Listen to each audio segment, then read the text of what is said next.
Okay, so we're moving on to section 7.3, which is systems of linear equations in two variables.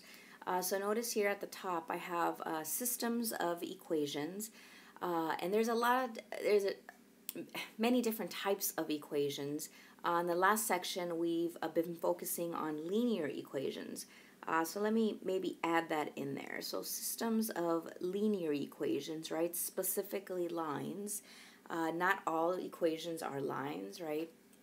Because not everything in the world is linear, right? We have other different types of functions, things that grow, things that lose money, things that are constant.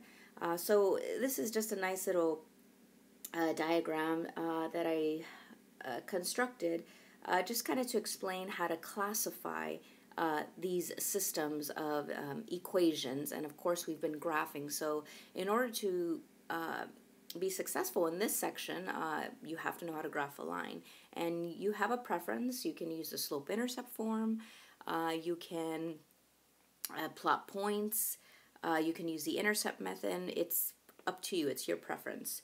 As long as you know how to graph a line. Okay, so let's maybe define, so system of linear equations.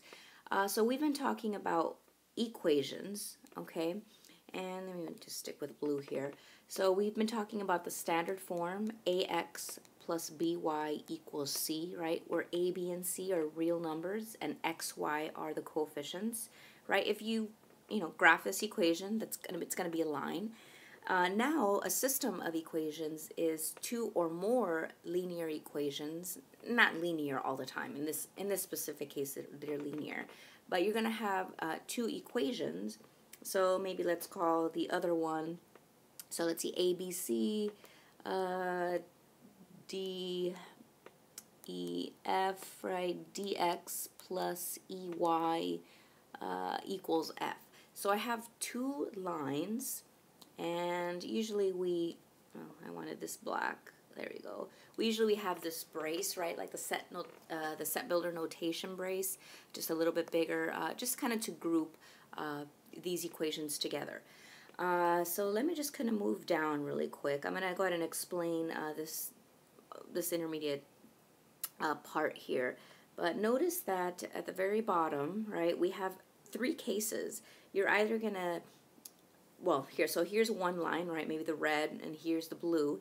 And if you solve the system, that is, graph them on the Cartesian plane, you're either going to get a point of intersection, you're either going to have the same line, or they're not going to intersect at all. Okay, so you have three cases. And when you solve a system of equations, let me get my pointer here. So here's a route, right? You're either going to get a system is either consistent or inconsistent. We say it's consistent in math if you have at least one solution. That is, if there is a point of intersection. Well, if we look below, here is, right, they intersect right here, so that's definitely consistent.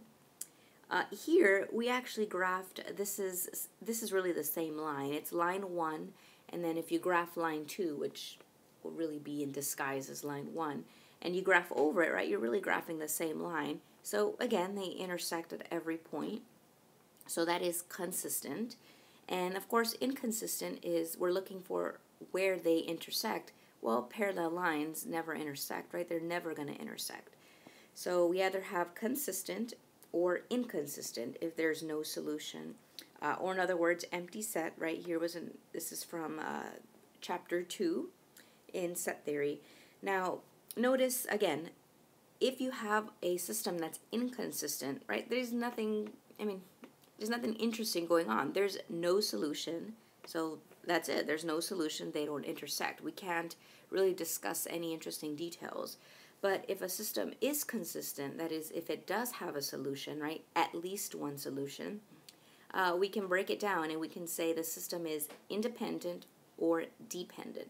Well, it's independent if the lines intersect, so I maybe underline this, intersect at one point, okay, a unique, right, that is only one solution. So we have right? Notice I already wrote here. So this first case, it's consistent and it's also independent, right? The lines do not depend on each other. You can't derive one from the other. And then we have dependent, right? If it's not independent, we say it's dependent.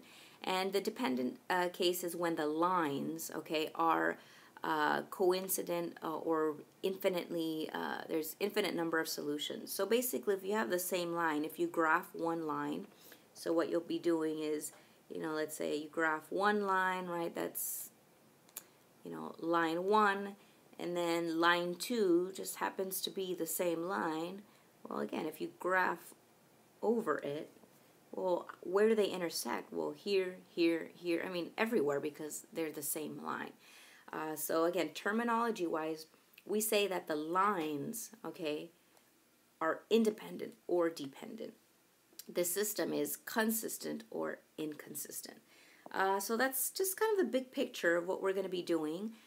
So let's go ahead and try some examples in the next video.